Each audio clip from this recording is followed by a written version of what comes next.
কথা বলছিলাম, লুকমান তার ছেলেকে ওয়াজ করছিল, লা তুশরিক বিল্লাহ, আল্লাহর সাথে শরীক করিও না, ইন্নাশ শিরকা লাযুলমুন আযীম, শিরক সবচাইতে বড় পাপ। কত বড় পাপ! এই পৃথিবীর সমস্ত জিন আর মানুষ একত্রিত হয়ে যদি কোনো পাপ রটনা করে, এর চাইতে বড় পাপ। শিরক কত বড় পাপ! ছোট্ট একটা উদাহরণ দেই, যদিও এই উদাহরণ কিচ্ছু না, ওয়াল্লাহি এই উদাহরণ একেবারেই মিলবে না, তবুও দিচ্ছি। একটা লোক পুরুষ, একটা লোক মহিলা, এই পুরুষ এই মহিলাকে বিয়ে করেছে, বুঝে আসছে? এখন তারা স্বামী স্ত্রী। এখন এ মহিলা জোরে জোরে কথা বলে, পুরুষ তাকে বলে যে তোর এত জোরে কথা বলে আমার ভালো লাগে না রে। মহিলা তাও জোরে কথা বলে, পুরুষ বিরক্ত বলে যে কোন পাপ করছে জীবনে, বিপদ গলায় পড়ছে। বাট মহিলাকে ঘর থেকে বের করে না, কি করে না, গায়ে হাত দেয় না, বিরক্ত হয়। ওর বউ পান খায়, বললো যে তুই এত অল্প বয়সে পান খাওয়া শুরু করে দিলি, এমনি এমনি চা বাঁচতে আমার বিচ্ছিরি লাগে দেখতে আমার। কিন্তু বউকেও তালাক দেয় না, বাপের বাড়ি পাঠায় না, গায়ে হাত তোলে না, ওর জন্য জামা কিনে, কাপড় কিনে, ওর জন্য সুন্দর সুন্দর চুড়ি কিনে, লিপস্টিক কিনে, আলতা কিনে। ওর বউটা ওর মায়ের সাথে বিয়াদবি করে, কি সুন্দর করে বোঝায়, তুইও তো মা হয়েছিস, আমাদের তো বাচ্চা কাচ্চা আছে, আমার মাটা বাপের একমাত্র পোলা আমি, আমার তো দুইটা ভাই নাই যে আমি যদি খেয়াল না রাখি আরেক ভাইয়ের বউ খেয়াল রাখবে, একটু খেয়াল রাখ না, আমরা ভদ্র পরিবারের লোক, আমি যদি তোর গায়ে হাত তুলি এখন, তোর সাথে ঝগড়া করি, মানুষ কি বলবে? ছেলের মাও বোঝে যে পরিবারটা সম্মানী, এই জন্য ছেলের বউ যত কিছুই করুক অতটা মানে প্রতিক্রিয়া দেখায় না, মনে করে যে বোঝে না, অবুঝ, এরকম করে ছেড়ে দেয়। ও বউয়ের গায়ে হাত তোলে না, বাপের বাড়ি পাঠায় না, তালাক দেয় না। ছেলেটা প্রায় তার বউয়ের মোবাইল এঙ্গেজ পায়, যখনই বলে তোমার মোবাইল ব্যস্ত পেলাম কেন, বউ বলে যে খালার সাথে কথা বলতেছি, মার সাথে কথা বলতেছি, বোনের সাথে কথা বলতেছি। সে প্রায় এঙ্গেজ পায়, বিরক্ত হয়। ছেলেটা তার বউকে বলে তুমি ফেসবুক কেন চালাও, আমার পছন্দ না। তার বউ বলে যে চালাবো না, এরপরে বলে যে শুধু এই তো মাঝে মধ্যে একটু স্ক্রলিং করবো, আমি কারোর মেসেজ টেসেজ দিই না। ছেলেটা প্রায় দেখে যে ও বউ ফেসবুক চালায়, সে বিরক্ত হয়, বউর গায়ে হাত তোলে না, বাপের বাড়ি পাঠায় না, তালাক দেয় না।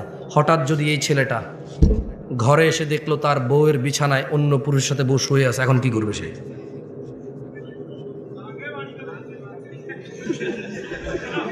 কেন রাগে মেরে ফেলবে কেন? ও কি ইসলাম বোঝে না? ও তো মুসলমান ছেলের কথা বলতেছি আমি।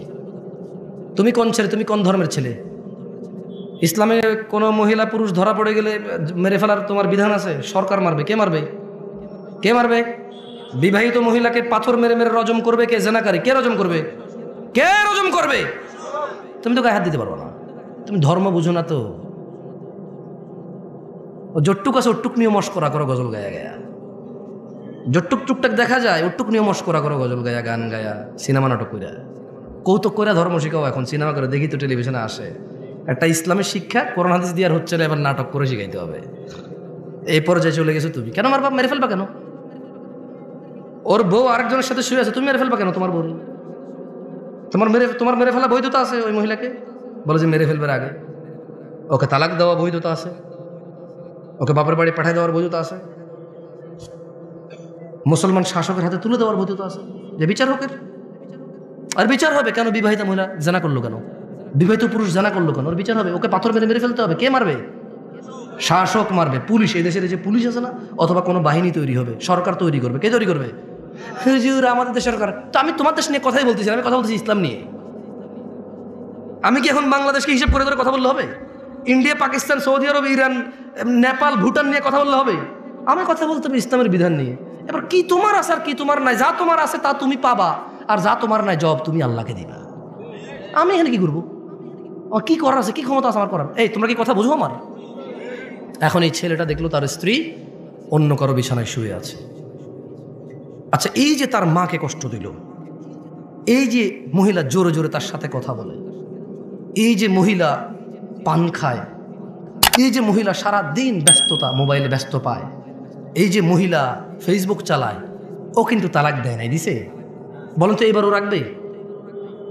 আপনি বললে একটা পুরুষ, অথচ ওর বউকে যদি ওই পুরুষের সাথে না দেখতো, ও জানতেই পারতো না। এই কথা জানতে পারতো? ক্ষমতা আছে?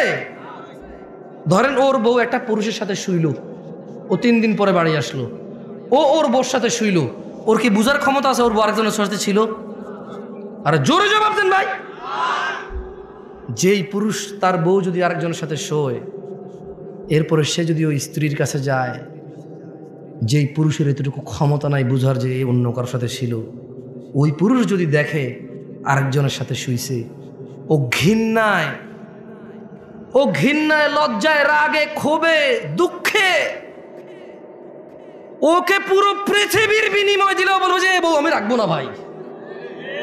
যার ভিতরে ন্যূনতম লজ্জাবোধ আছে, গায়রাত আছে, গায়রাত মানে বোঝেন আত্মমর্যাদা, কি মর্যাদা, সে রাখবে না। তো বলবো যে ভাই এত কিছু জানি না, আমি জুলুমের শিকার হয়ে গেছি, ওর মোহর কত 20 লাখ, এ ভাই একটা কিডনি খুল লইয়া যায়, এটা সরা, দেখলে আমার মেজাজ গরম হয়। আল্লাহ এরকম বলবে। যার ভিতরে ন্যূনতম আত্মমর্যাদা আছে সে বলবে যে 20 লাখ তো নাই, কিডনি একটা নিয়ে যা, 2 কিডনি লাগে না, 1 কিডনি বাঁচা যায়, ওরে নিয়ে বাঁচা যাবে না ভাই, কিডনি ছাড়া বাঁচা যাবে গ্যারান্টি আছে, ওর সাথে বাঁচবো না। ও আমাকে ধোকা দিছে, ও আমার বংশ মর্যাদা নষ্ট করছে, ও আমার বংশ নষ্ট করে দিছে। এখন যে বাচ্চাটা আছে এটা কি আমার না আমার, আমি সেই সন্দেহে আছি।